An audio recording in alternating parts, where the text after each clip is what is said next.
One of the few contemporary films that maintains a high level of quality with each installment is John Wick.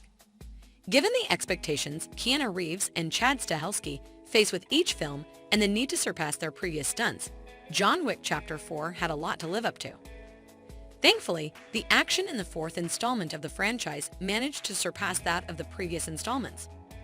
With nearly 3 hours, John Wick Chapter 4 is the longest sequel to date. However, it is also the most moving and has a fantastic end that wraps up this chapter of the John Wick series. As reprisal for the offenses the High Table blamed him for committing, Winston Scott, Shishin, shot John off the side of the New York mainland lodging in the last scene of John Wick Section 3. Winston, who is still one of John's closest friends in Parabellum, is aware that the Bowery King has rescued John and brought him to safety.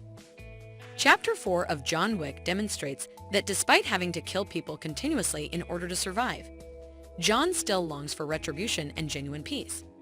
Sadly, the High Table is still determined to kill him. The powerful head of the High Table, Marcus Vincent de Graham, has placed a bounty on his head that can only be lifted if John assumes his position.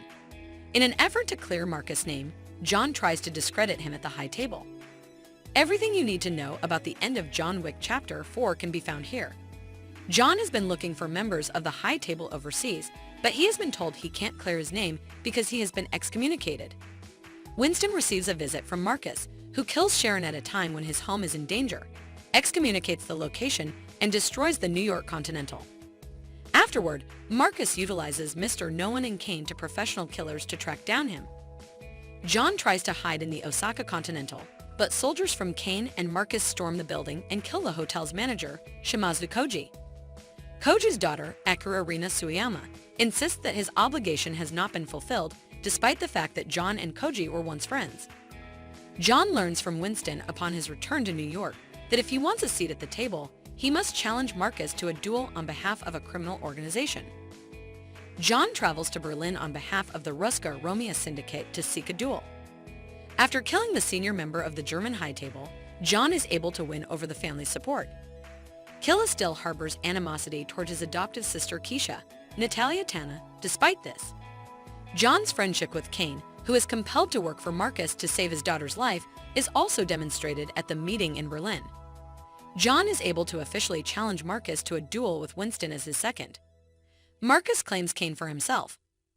During the conflict, they will engage in a pistol duel at Secreture after being separated by 30 places. In the event that John prevails, Winston requests that in exchange for his assistance, he and the New York Continental be restored. At the point when Marcus expands the abundance on John's head and desires the whole city's professional killers to begin searching for him, John is met with devastation upon his arrival in Paris. After suffering multiple injuries prior to reaching the church, John is uncertain whether he will be able to reach the summit by dawn.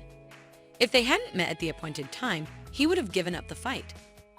Koji, on the other hand, shows up precisely when John needs it and helps him arrive on time. Mr. Nobody, who attends the duel at the church and witnesses it, is spared as well.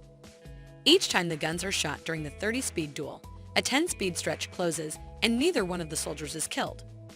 Koji shoots after various merciless shots, practically killing John as he falls to the ground. Before Cody can fire the fatal shot, Marcus steps in to kill John himself. However, John has not yet fired his pistol and Marcus is unaware of this. John kills Marcus to officially win the duel. Clancy Brown, the harbinger of the High Table, grants Winston permission to return to his role as the New York Continental's butler. Despite the fact that John is still morally harmed, he collapses on the church stairs and seems to be dead. Afterward, his burial service is led in New York, and he is entombed close to his better half, Helen. White Cody departs to look for his daughter after paying their respects to the Bowery King and Winston. Kane appears to be looking for his daughter in a scene after the credits roll, but when Akira pursues them and pulls a knife, he cuts him off.